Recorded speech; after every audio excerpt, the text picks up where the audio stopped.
PBS. Puppet Club, starting now, only on PBS. I'm kind of scared. I don't know. I don't like the dark. Oh my god! That Oh, it's looks just like... an invisible man. No, It's it fine. looks like the scariest monster.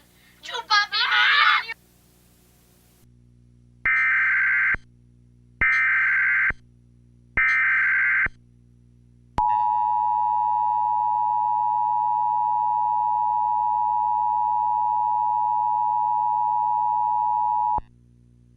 This is a special weather statement issued at 6:37 a.m.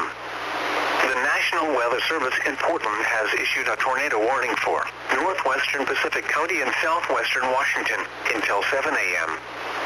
At 6:36 a.m., Doppler radar indicated a severe thunderstorm capable of producing a tornado.